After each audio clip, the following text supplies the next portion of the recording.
देवा, तुम्ही हे समजा सांगताना माझ्या अंगावर काटा उभा राहतोय बघा.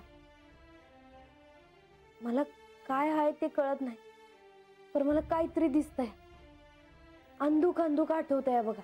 बानू, हे शुभ आहे, परंतु इथेच नाही थांबायचे. मी ह्यानंतर तुला जी कथा सांगणार आहे ती आहे गायत्री देवींची. गायत्री देवी? या अगोदर मी असं काय ऐकलं नाही जी. मी तुला ज्या शक्तींविषयी सांगत आहे, ज्या देवींविषयी सांगत आहे, त्या आदिशक्तीचाच अंश आहे. त्या वेगवेगळ्या असल्या तरी त्या आदिशक्तीमध्येच विलीन होतात, परंतु त्यांचे अस्तित्व ते मात्र स्वतंत्र असते. मी तुला हे सांगत असताना त्या शक्ती इथे उपस्थित राहतील. त्यांचे अस्तित्व तुला जाणवेल. वयजी, मला बी तसंच वाटतंय. बानू, त्या शक्तींचं अस्तित्व हे भारावून टाकणार आहे, परंतु ते सामान्य माणसाला सहन करू शकत नाही. परंतु बानू, तू जी भक्ती केली आहेस, जी साधना केली आहेस, म्हणून तुला सहन करू शकतं. जी, देवा, तुम्ही मला गायत्री देवीबद्दल सांगा जी. ऋषी मुनी जी संध्या करतात, त्या संध्येची देवता ही गायत्री देवी आहे. सूर्योदयाला, सूर्यास्ताला हिची आराधना करतात. देवा, गायत्री देवींची कोणी पूजा केली आहे जी? प्रत्यक्ष वेदांनी गायत्री देवीची पूजा केली आहे. केवळ पूजाच नाही, तर तिची नित्य उपासना केली आहे. आणि त्यामुळे तिला वेदोपास्य असं देखील म्हणतात. गायत्री देवींची पूजा अजून कोणी कोणी केली आहे जी? श्री ब्रह्मदेव आणि सर्व देवता यांची आराधना करतात. देवा, ह्या देवी कशा दिसतात जी? भानू, तू तुझे डोळे बंद कर. मी तिचे वर्णन करतो. तिचे दर्शन होते का ते पहा. गायत्री देवी ही माता स्वरूप आहे. जपा कुसुमाप्रमाणे तिची आभा आहे. तिला रक्तचंदन लावले आहे. तिने लाल वस्त्र परिधान केले आहे आणि ती लाल कमळावर बसली आहे. एवढेच नव्हे, तर तिने लाल पुष्पांची माळा परिधान केली आहे. गायत्री देवी ही 4 भुजा आणि 4 मुखांनी युक्त आहे.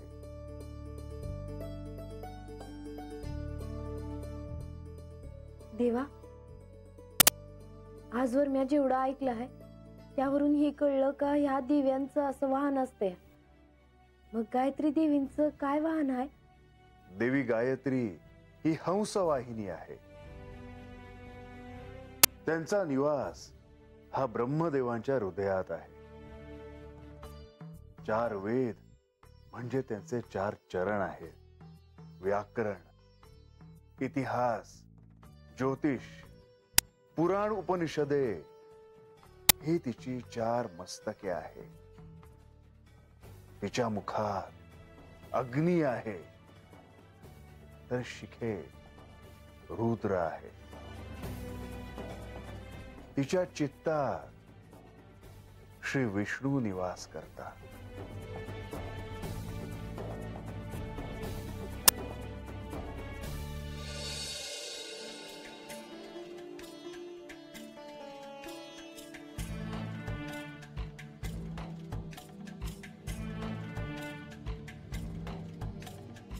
गायत्री देवींची कृपा तुझ्यावर सदा राहावी.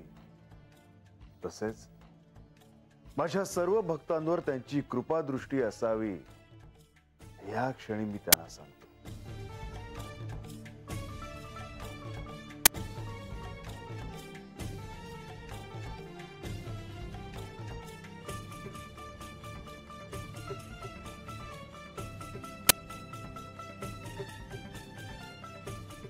गप बसा की एका जागी.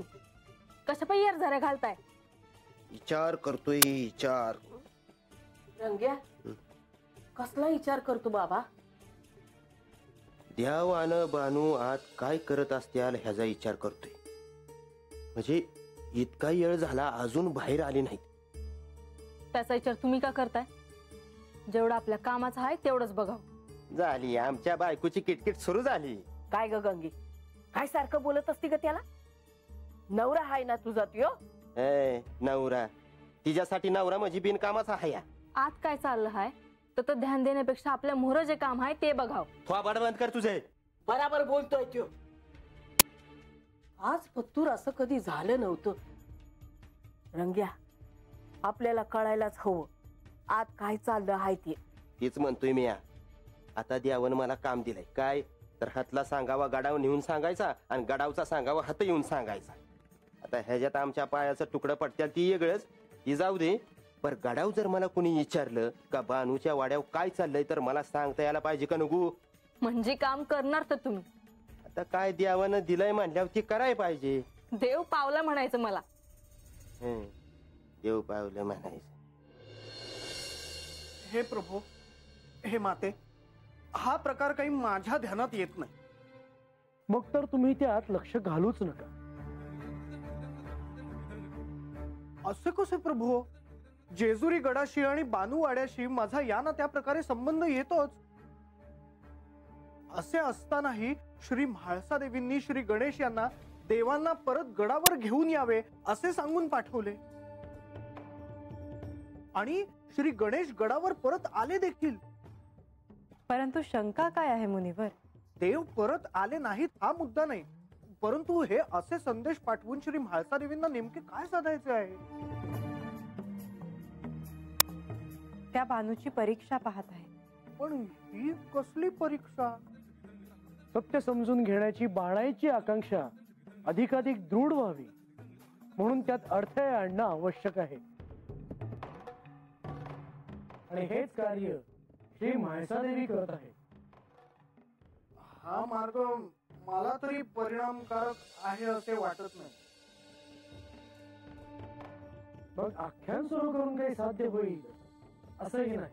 आख्यान सुरू करावे असे माझे म्हणणे नाही, परंतु आता जे सुरू आहे त्यामुळे बानूच्या मनातला श्री म्हाळसा देवींविषयीचा राग आणखी आणखी वाढतच जाईल. ही चिंतेची बाब नाही का?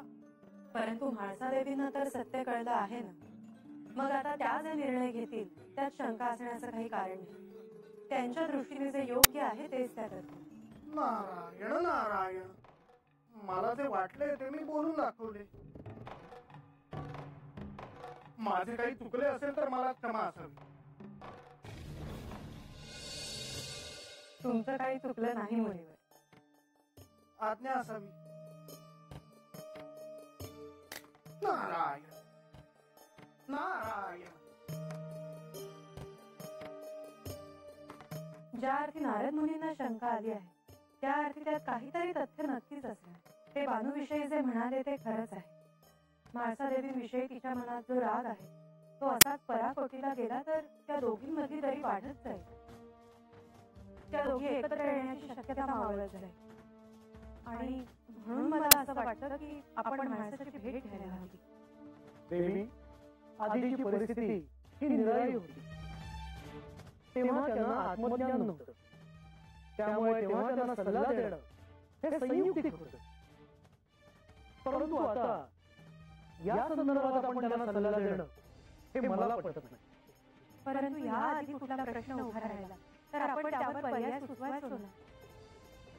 तसंच आता करूया. हवं तर आग्रह धरायला नको. जशी तुमची इच्छा.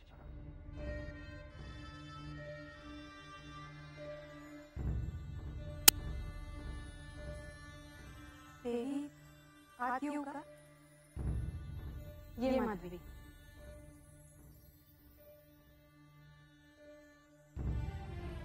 देवी, आपल्यासाठी भोजन आणू का? नाही, मला आता काही नको. पण कालपासून आपण अन्न ग्रहण केलेलं नाही. हो, पण हे संकल्प आहे म्हणून भोजन नको. बरं देवी, आज्ञा असा. माधवी थांब. इकडे ये.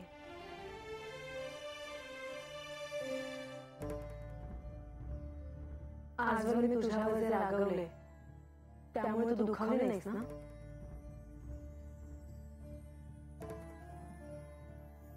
खरं सांग. नाही देवी, उलट आपली सेवा करताना मला खूप आनंद होतो. ये तू आता.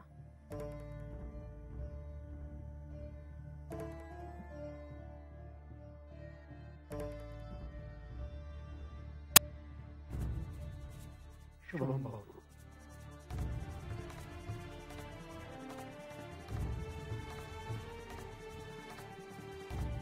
बरं झालं आपण दोघे आलात. श्री गणेश गडावर परत आल्याचं कळलं. हो, पण अजून हे गडावर आले नाही. त्याचं कारण तर आपण ठाऊक आहे. हो, आदिशक्तीला जागवण्याचे कार्य करताय आणि त्याचबरोबर बानूला माझ्यासारखे गजजन्माचे स्मरण व्हावे म्हणून सहाय्य करताय. मग असं सगळं असताना आपण असा आग्रह का करत आहात की श्री खंडेरायांनी गडावर परत यावं? आपल्याला या प्रश्न पडला असेल की बानूला गजजन्माचे स्मरण व्हावे ही माझी इच्छा आहे की नाही, पण तिला गजजन्माचे स्मरण व्हावे आणि तेही लवकर अशी माझी इच्छा आहे. त्यासाठी तिच्या अंतर्मनावर आघात करायला हवा. ती पेटून उठायला हवी. त्याशिवाय घडणार नाही.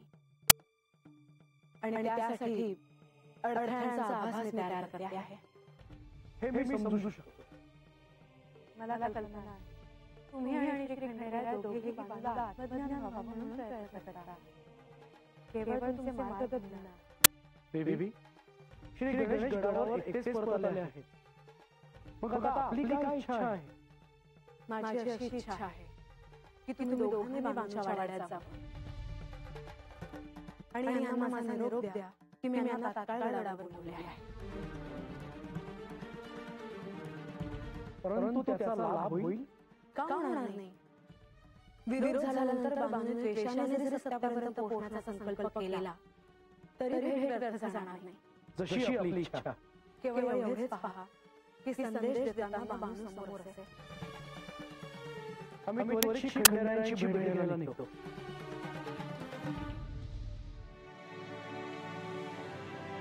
देवी, तुम्हाला कष्ट देते आहे असा विचाराने मला लागणार. येते.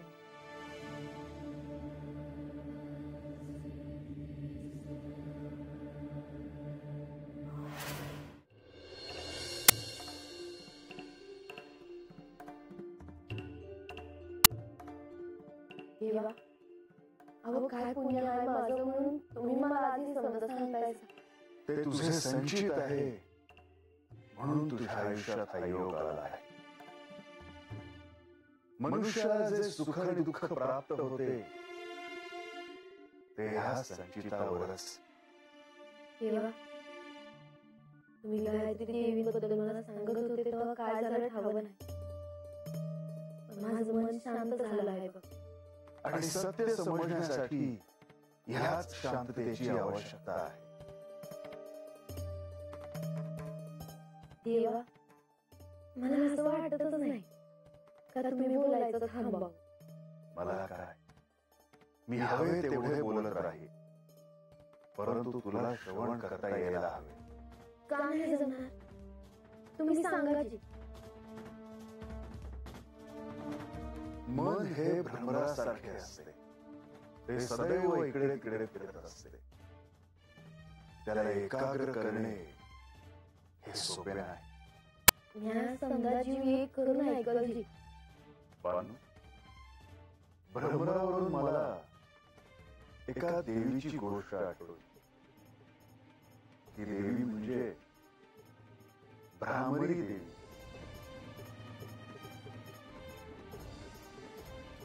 ह्या नावाची देवी आहे हे मला ठाऊक नव्हतं. होय, भ्रामरी देवी.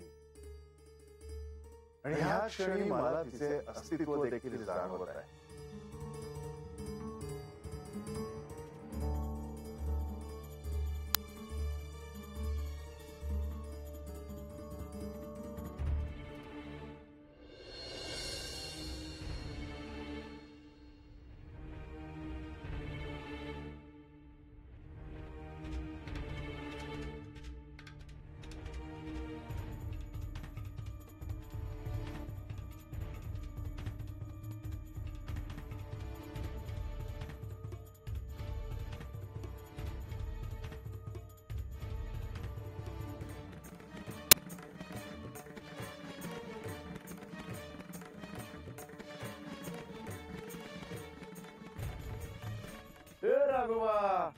चल की आता अरे आपली कामं संपलेली नाहीत अजून. होय चल की. बर काय हा काय म्हणतोय आता प्रधानजी आणि लक्ष्मी देवी ह्या वक्ताला कुठं चाललं असतं र? तुला काय करायचंय रे? आपलं काम आपण करावं आलं का ध्यानात? चल आता. अरे आता चल म्हणलं ना तुला, चल की. नाही र, आता बघ सकाळच्याला चौडप्पा गेले होते हा, नंतरच्याला गणेश गेलं होतं आणि आता प्रधानजी आणि लक्ष्मी देवी चालल्या ती. मला तर वाटतं बानाईकडे चाललं असत्याल बघ. तुला नसत्या गोष्टीमध्ये नाक कुपत्या कोणी सांगितले रे? नाही तसं नाही र, पर पुन्हा तंटा व्हाय न ग म्हणून म्हणतोय म्या. कशा काय सत्य होईल? म्हाळसा देवीनं स्वतःहून बानाईची जेवाय बोलवलं, आठवतंय ना? होय. देव बानाईकडे गेलं तेव्हा म्हाळसा देवीने त्याची थांबविलं नाही. हा होय र, पर मला वाटतं त्यांच्या मनामध्ये काहीतरी असणार बघ, नाहीतर नाही असं करायचं त्या. माझं डोसं सारख्याच्या कामाला लाग नाही तर बघ. चल आता. होय चल. अंगाची हल. ह्याच भ्रामरी देवीने एकदा देवांना सहाय्य केले होते. ते कसं? तुम्ही सांगितलं तर मी ऐकल देवा.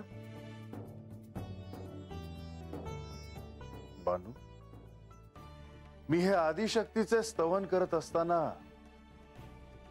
गडावर म्हाळसेला ते जाणवत आहे. आणि ते कसं काय? कारण तिला त्याचे ज्ञान आहे. तर त्यांना तुम्हासनी का भेटायचं आहे जी? ते नाही मला ठाऊक. पर आता त्यांनी समजून घ्यायला न ग वय. असा त्यांचा सांगावा घेऊन नंदी येऊन गेले, गणेश बी येऊन गेले. पर आता तुम्ही येत नाही म्हणल्यावर ते समजासनीच हात धाडत्यात. तेव्हा आता तुम्ही बी सांगावा का नाही धाडत? कम्या बी लागलीच येणार नाही म्हणून. बानू, त्याचा काहीच उपयोग नाही. परंतु तुझे लक्ष मात्र विचलित होता कामा नये. म्हाळसेने संदेश पाठवला आणि मी तिथे गेलो तर काय होईल? मुळात म्हाळसाशी का वागत आहे हे असे विचार जर तुझ्या मनात येत राहिले तर मात्र गोंधळ उडेल. तसंच होत आहे जी. बानू, भय, शंका आणि द्वेष हे विकार मनुष्याचा असाच घात करतात. आता हेच बघ ना, हे शुभ कार्य सुरू आहे आणि तुझे लक्ष मात्र विचलित होते आहे.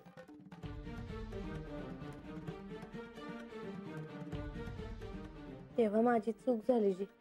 मनुष्याच्या मनाची अशी अवस्था हवी की काहीही झालं तरी त्याचे चित्त ढळायला नको. नाहीतर आता मी जे काही कथन करतो आहे ते सर्व व्यर्थ जाईल. नाही देवा, खरंच माझी चूक झाली जी. मला क्षमा करा. बानू, इथे क्षमा करण्याचा काहीच प्रश्न नाही. केवळ तू तुझे चित्त मात्र एकाग्र कर.